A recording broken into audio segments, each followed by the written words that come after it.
우리를 이 자리까지 인도해 주셨습니다. 이 자리에 나와서 예배를 드리는 여러분에게 하나님은 오늘도 하늘의 축복을 내려주시기를 원하시고 평강 주시기를 원하십니다. 은혜 주시기를 원하십니다. 그 하나님을 이 시간 만나는 복된 시간 되시기를 예수님의 이름으로 축복합니다. 예수님을 만난 증거를 가지고 세상을 향해 나가는 여러분이 되시기를 바랍니다. 그래서 이 시간 예배 드릴 때에 정말 주님이 내게 임하셨습니다 하는 확신을 가지고 이 땅에 사는 동안 모든 염려와 근심과 걱정이 다 사라지고 여러분의 질병에서 고침받고 또 이 전염병에서 노임받는, 그리고 전염병에서 하나님께서 보호해 주십니다 하는 확신을 가지고 살아가는 여러분이 다 되시기를 바랍니다. 자, 오늘의 본문의 말씀은 하나님께서 우리에게 보배이신 예수 그리스도를 주셨으므로 사방이 우겨쌈을 당한다 할지라도, 혹은 답답한 일을 우리가 당한다 할지라도, 이 세상에서 예수 그리스도를 증거하다가 박해를 당하고 거꾸로 트림을 당한다 할지라도 마침내 승리하게 해 주신다, 이 말씀입니다. 오늘 이 말씀을 보면서 정말 하나님의 역사하심이 저와 여러분에게 넘치게 임하기를 바랍니다. 왜 이 말씀을 고린도 교회에 주셨을까? 무엇이 어려움에서 쓰러지지 않게 할 수 있는가? 어떻게 해야지만이 지금 이 어려운 시기에 승리의 삶을 살아갈 수 있을까 하는 이러한 질문을 가지고서 이 말씀을 함께 나누기를 원합니다. 바울은 성도들이 모든 고난을 극복하면 반드시 예수 그리스도와 함께 하나님 앞에 서게 될 것이다, 이렇게 선포합니다. 그것이 4장 14절 말씀이에요.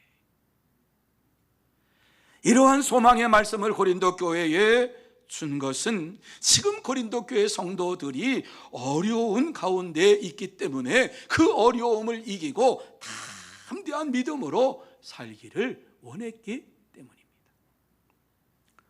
오늘날에도 이러한 소망의 말씀이 우리에게 필요합니다. 코로나 시대를 보내면서 우리가 코로나 시대에 오기 전에는 가고 싶은 곳에 갔습니다. 보고 싶은 곳에 가서 볼 것을 보았습니다.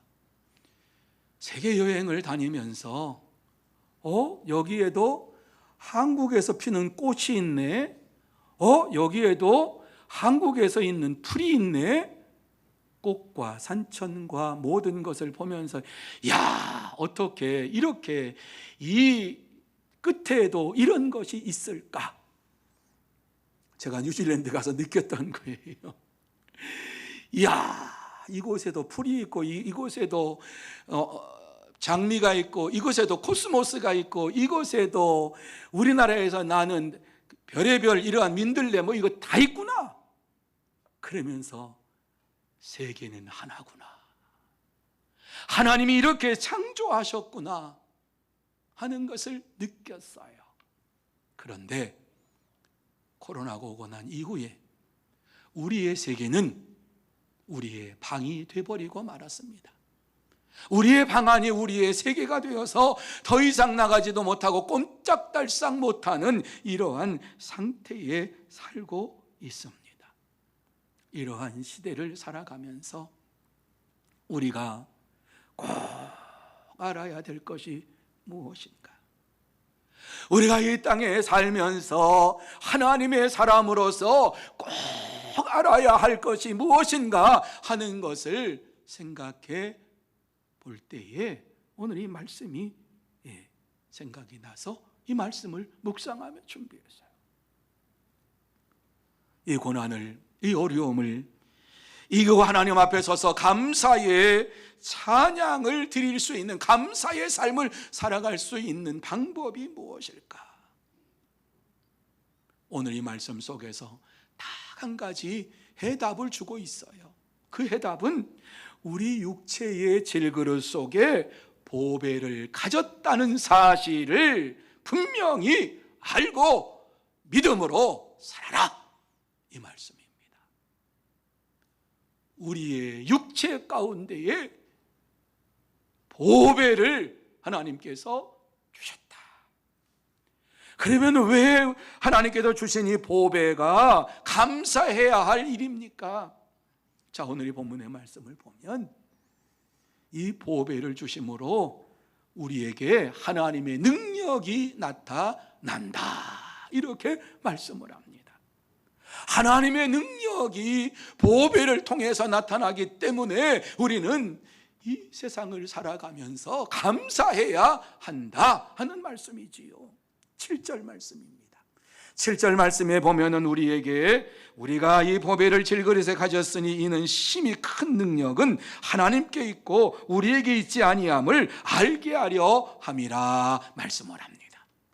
여러분, 이 말씀을 보세요. 우리가 이 보배를 질그릇에 가졌으니, 여러분, 이 보배가 무엇입니까? 이 보배는 하나님께서 어두운 세상의 빛으로 보내신 예수 그리스도, 그분을 말씀합니다.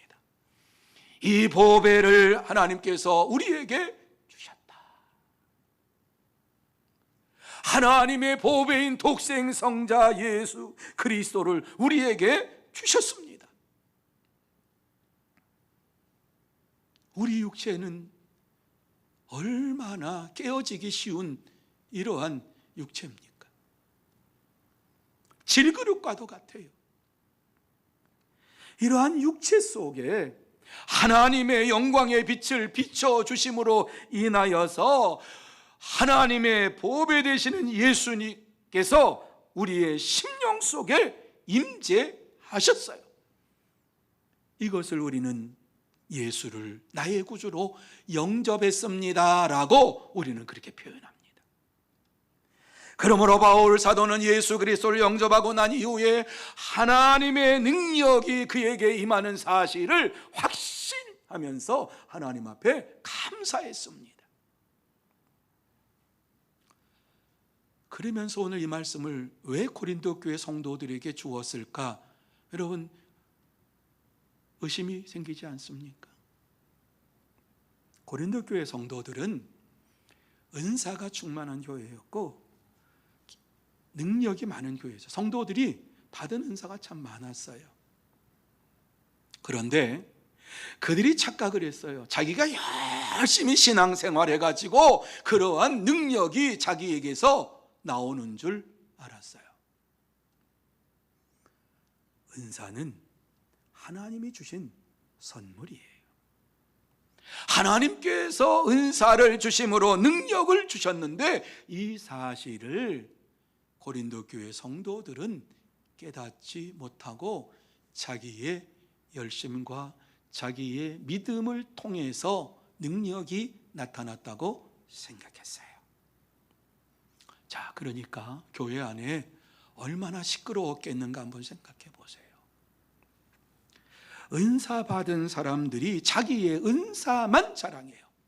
예언의 은사를 받은 사람은, 믿음 생활하는 사람은 예언해야 돼. 방언의 은사를 받은 사람은 아니 믿음 생활하면서 방언도 못 받았어 이러면서 방언 받지 못한 성도들을 아주 업신여깁니다. 병 고치는 은사를 받은 자들, 능력을 행하는 자들, 방언을 통역하는 이러한 자들, 자기가 받은 은사만이 최고로 생각을 하면서 자기가 받은 그 은사가 아니면은 의뢰받지 못했다고 이렇게 다른 사람을 판단하는 교회가 되어버리고 말았습니다. 여러분, 다른 사람을 판단하는 그러한 교회, 자기가 받은 은사만 자랑하고 자기가 무엇인가를 잘하는 것처럼 이 정도면 하면서 자랑하는 교회에 어떠한 일이 벌어질까 머릿속으로 상상을 해보시기를 바랍니다. 교회 안에서 다른 사람을 배려하지 못하고 믿음이 연약한 자를 세워주지도 못하고 내가 받은 은사만을 자랑하니까 교회에 와서 자기 은사를 자랑하고 다투고 하는 일들이 벌어졌습니다. 사랑이 식어졌습니다. 여러분, 하나님께서 각 사람에게 은사를 주신 목적이 무엇입니까? 직분을 주신 목적이 무엇입니까? 하나님의 교회를 온전히 세우시기 위해서 은사를 주시고 직분을 주셨다라고 말씀을 하지요. 복음을 전하게 하기 위해서 각 사람에게 은사를 주셨다라고 말씀합니다.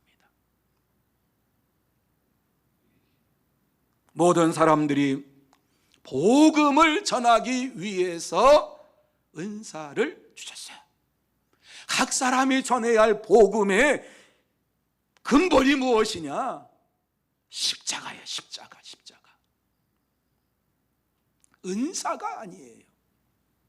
자기가 받은 그 은혜가 아니라 십자가만을 전할 때에 하나님의 능력이 나타나는 거예요. 십자가에 못 박힌 하나님의 보배이신 그리스도께서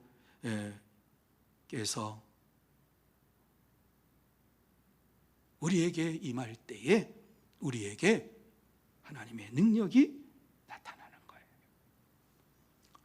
그래서 예수를 믿는 이러한 자들에게, 그리스도 예수를 보배로 가진 자들에게는 그 심령 속에 하나님께서 능력을 주시고 지혜를 허락해 주십니다. 그래서 바울 사도는 이 사실을 분명히 알았어요. 그래서 복음을 전하면서 전도 여행을 하면서 그는 무엇이라고 얘기합니까? 그의 심령 속에 보배이신 예수 그리스도를 이와 같이 모시고 있으니까 내가 이제부터 예수와 십자가 외에는 결코 다른 어떠한 것들도 알기를 원하지 아니하노라. 예수와 십자가만을 전하겠노라고 다짐하며 결단했어요.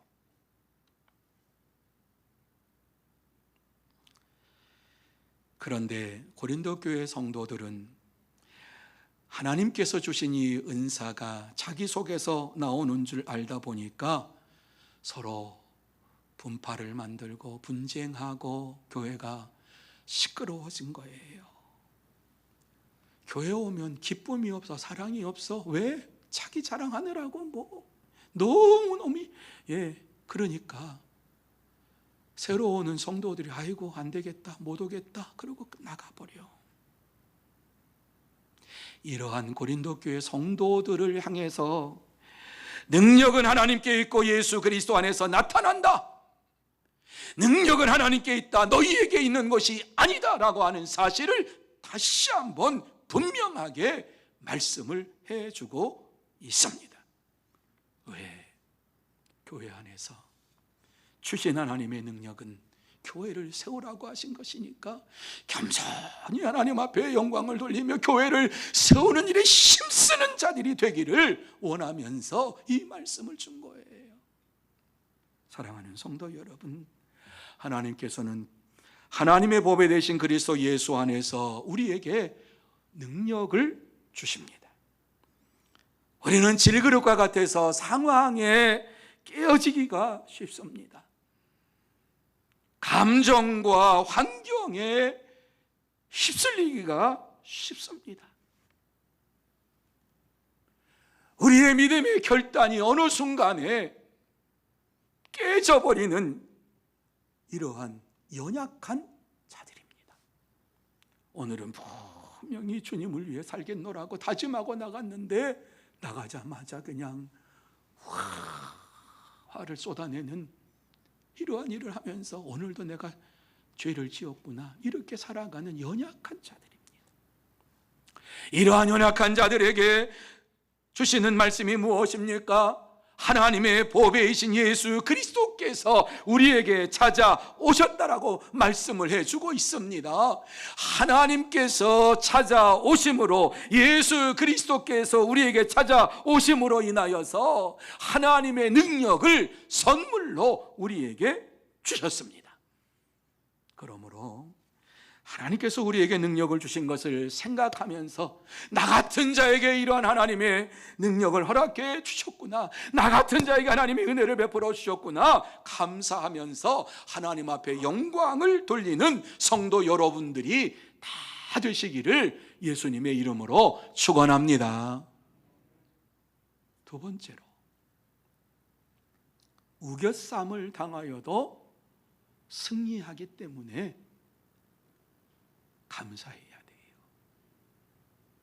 보배이신 예수 그리스도를 우리가 마음속에 모셨다면 어떠한 어려움이 찾아와도 그 어려움을 이기게 해주시는 하나님이세요. 그래서 8절과 9절 말씀 속에 이렇게 말합니다. 우리가 사방으로 우겨쌈을 당하여도 쌓이지 아니하며 답답한 일을 당하여도 낙심하지 아니하며 박해를 받아도 버림받지 아니하며 거꾸로 뜨림을 당하여도 망하지 아니하고, 이렇게 말씀을 합니다. 여러분, 이 말씀이 어떠한 의미입니까?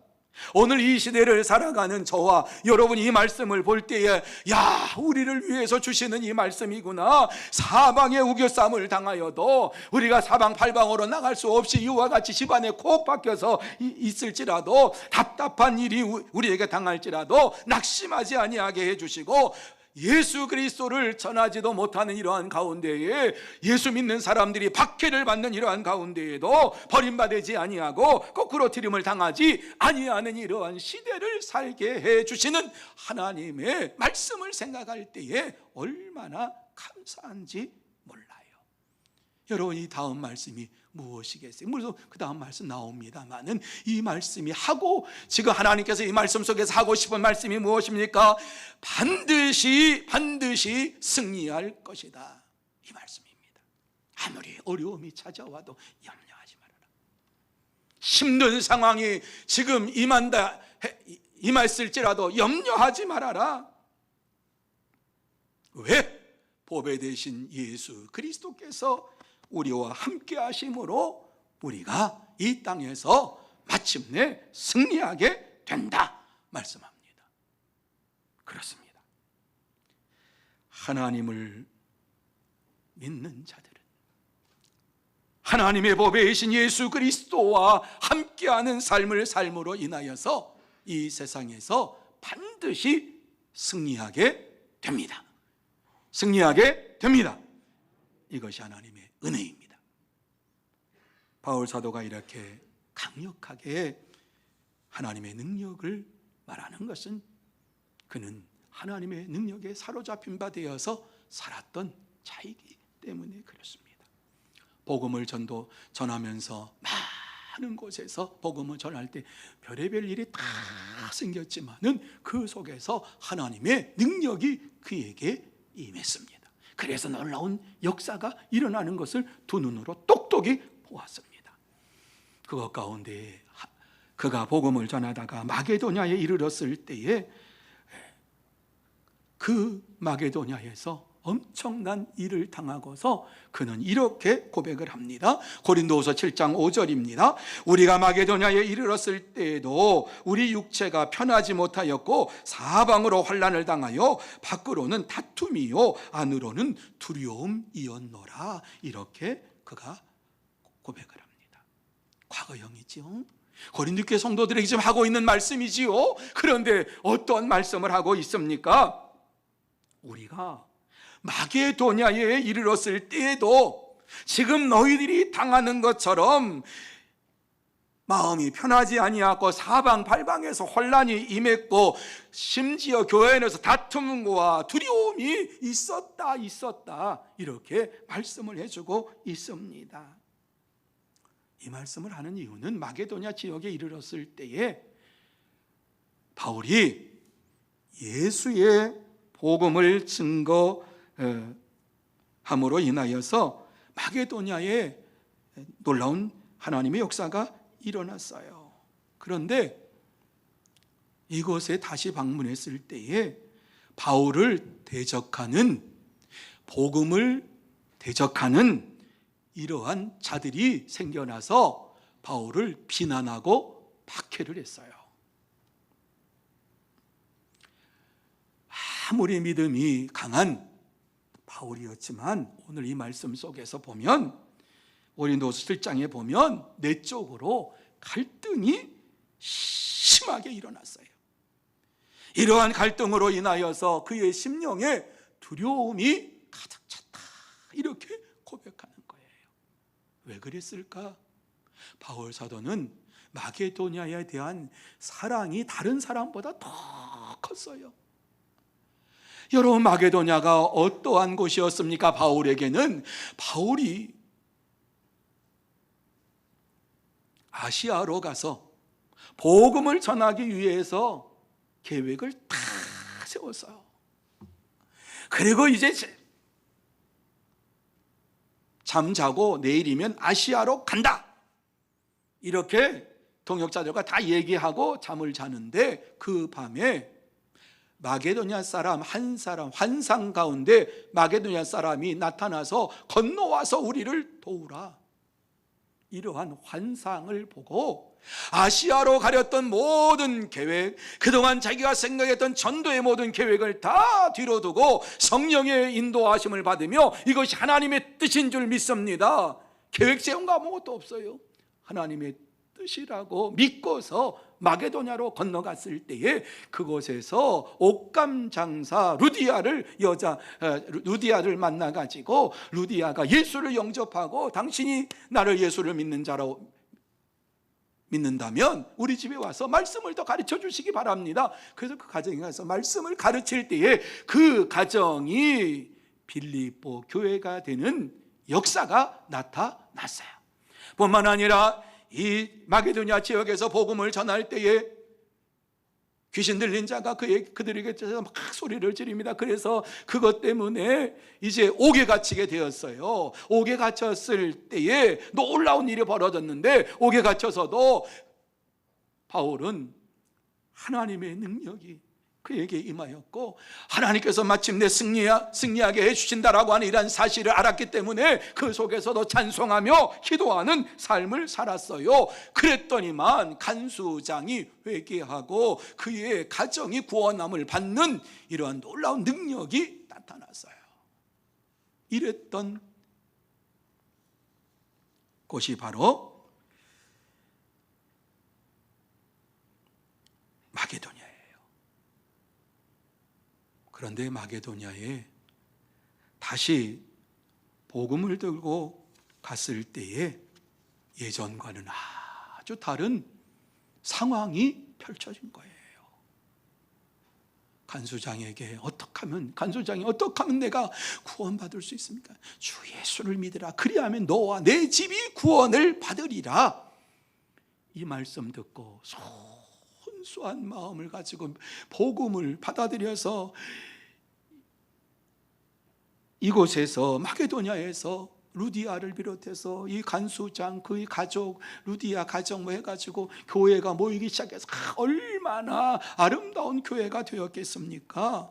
이렇게 순수하게 하나님만을 의지하고 예수 그리스도를 믿는 믿음의 가정 속, 믿음의 이 교회 속에 거짓 교사들이 나타나서 다른 복음을 선함으로 인하여서 저들이 그 교회 안에 들어와서 참된 복음을 가진 자들과 다른 복음을 가진 자들이 영적으로 싸우게 된 것이에요. 이러한 상황을 바라보면서 사방으로 환난을 당하여 밖으로는 다툼이 안으로는 두려움이었다라고 하는 이러한 바울 사도는 내가 이와 같이 힘든 순간을 겪었던 것처럼 고린도 교회 성도들도 이와 같은 어려움 가운데 있는 줄 안다. 그러나 하나님께서 나에게 승리의 삶을 허락해 주셨다. 그러므로 고린도 교회 성도 여러분들도 염려하지 말아라, 걱정하지 말아라. 모든 어려움에서 건져주시는 하나님께서 여러분에게 역사해 주실 것이다. 이러면서 담대하게 증거했습니다. 사랑하는 성도 여러분, 하나님은 우리가 처한 모든 상황을 알고 계십니다. 저와 여러분이 겪고 있는 이 어려움을 알고 계십니다. 사방팔방에 우겨쌈을 당하는 이러한 현실도 알고 있고, 이러한 현실 속에서 하나님께서 우리에게 주시는 이 말씀이 무엇입니까? 보배이신 예수 그리스도를 마음속에 모신 사람들은 어떠한 어떠한 일이 있어도 승리하게 된다. 믿으시면 아멘. 하나님은 오늘날처럼 코로나 시대를 보내면서도 답답해하는 우리를 알고 계셨고, 낙심하지 않도록 우리를 붙잡아 주시고, 또한 망하지 아니하도록, 우리의 영혼이 망하지 아니하도록 인도해 주십니다.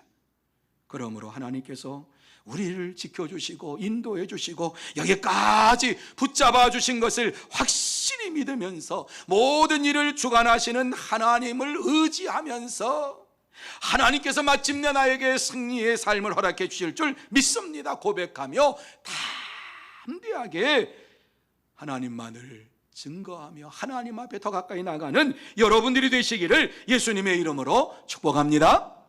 세 번째로, 예수님의 생명이 나타나기 때문에 감사해야 한다. 여러분, 어려울 때일수록 하나님의 역사하심이 우리에게 넘치게 임하는 것을 깨닫게 됩니다. 내가 힘들고 어려울 때에 하나님이 나와 함께 하시는구나. 주님이 나에게 역사하시는구나. 여러분, 어려운 가운데에 예수의 생명의 역사가 일어나면 우리의 삶이 바뀌어집니다. 달라집니다. 그래서 10절 말씀에 오늘 무엇이라고 말씀합니까? 바울은 우리가 항상 예수의 죽음을 몸에 짊어짐은 예수의 생명이 또한 우리 몸에 나타나게 하려 함이라, 이렇게 말씀했어요.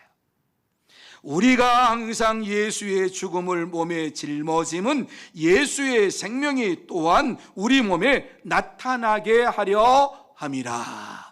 여러분, 이 말씀 속에서 예수의 죽음을 몸에 짊어진다라고 하는 이 말씀의 의미가 무엇입니까? 예수 그리스도를 나의 구주로 믿으면서 예수님만 의지하며 살아가는 자는 이러한 말씀이지요. 다시 말씀드려서 예수 그리스도와 함께 죽고 예수 그리스도와 함께 사는 삶을 사는 자들은 예수의 생명이 그의 몸 안에서 나타나게 된다, 이렇게 말씀합니다.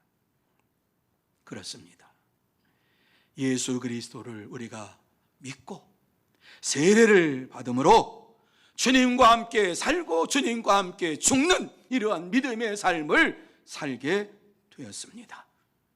바로 이것이 예수의 생명 가운데 살아가는 삶입니다. 여러분, 우리의 육신은 질그릇과 같아요. 질그릇과 같은 우리의 육신 속에 예수님께서 찾아오셨어요. 이게 얼마나 큰 은혜인 줄 아십니까?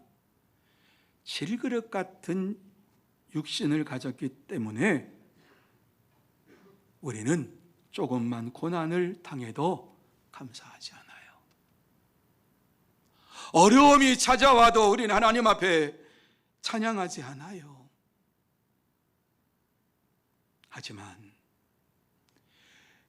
예수 그리스도께서 내 안에 계심을 확실히 믿으면서 우리가 믿음으로 나갈 때에 어려운 가운데에서도 죽음의 몸이 된 것 같은 가운데에서도 예수의 생명이 넘쳐 흐르게 됩니다. 예수의 능력이, 예수의 생명이 넘쳐 흐르게 될 때에 그곳에 예수의 능력이 나타나게 됩니다. 바울 사도는 이 사실을 분명히 알았어요. 그래서 그는 무엇이라고 고백을 합니까? 수도 없이 그는 예수 그리스도께서 자기 안에 계심을 확신하면서 예수의 생명이 내 안에 있음을 확신하면서 고백하는 말이 많이 있지요. 그 가운데 대표적인 것 하나, 한 말씀, 갈라디아서 2장 20절. 내가 그리스도와 함께 십자가에 못 박혔나니 그런즉 이제는 내가 사는 것이 아니요 오직 내 안에 있는 그리스도께서 사시는 것이라. 이제 내가 육체 가운데 사는 것은 나를 사랑하사 나를 위하여 자기 자신을 버리신 하나님의 아들을 믿는 믿음 안에서 사는 것이라, 이렇게 고백했어요. 이 말씀이 무슨 말씀인지 이해가 되십니까? 이제 내가 사는 것은 내 생명 가지고 사는 게 아니라 예수의 생명을 가지고 삽니다. 예수님만이 나에게서 나타나기를 원합니다. 이것이 예수의 생명을 가진 자의 삶이에요. 바울 사도는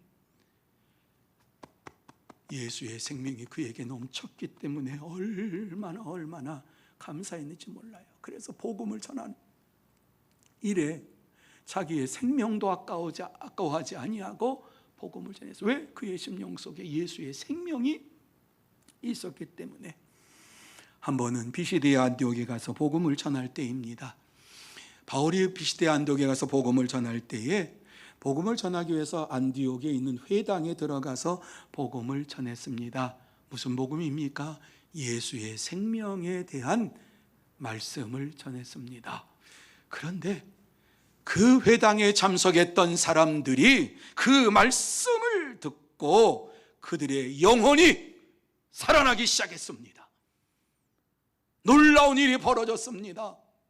지금까지는 회당에 모여서 하나님 앞에 영광을 돌릴 때에 십계명을 지켜야 된다, 율법을 지켜야 된다, 이렇게 해야 된다, 저렇게 해야 된다, 그렇지 아니하면 지옥에 간다, 이렇게 해야지만 구원받는다, 그러한 것만 들었어요. 그러한 것만 받았어요. 그 말씀을 받았어요. 그런데 바울이 복음을 전하는 것은 예수 그리스도를 믿으면 누구든지 구원함을 받고, 예수 그리스도는 하나님의 아들로서 이 땅에 오셨다, 예수 그리스도를 믿을 때 영생의 축복이 여러분에게 있다, 그리고 예수를 믿는 자마다 예수의 생명이 차고 넘쳐서 이 땅에서 승리의 삶을 살게 되고 영광의 삶을 살게 된다, 이러한 놀라운 소식을 전하면서 예수의 생명에 대한 말씀을 믿는 자는 구원함을 받습니다, 이렇게 선포할 때에 그들의 영혼이 살아나는 역사가 나타났어요. 그러니까 그들의 영혼이 살아나니까 어떠한 일들이 벌어집니까? 가만히 있을 수가 없어요. 아, 그렇구나. 내가 지금까지 십계명과 율법과 무슨 규례를 지켜서 구원받는 자가 아니라 예수 그리스도를 믿음으로 구원함을 받는 자가 되었구나, 예수를 믿으면 지금 구원받았구나, 이 사실을 알고 너무너무 좋아가지고 안디옥 사람들에게 증거하기 시작해서 나가서 증거하기 시작했어요. 그리고 난 다음에 성경의 기록이 무엇인지 아십니까? 그 다음 안식일에, 다음 안식일이에요. 한 주간이 지나, 이렇게 한 주간 동안 하나님의 예수의 생명이 그들에게 넘쳐남으로 인하여서 감사하는 삶을 살게 되었는데, 그리고 난 다음 그 다음 안식일에 예수의 생명을 말씀을 듣기를 원하는 온 시민들이 회당에 모였더라. 이게 성경에 나오는 말씀이에요.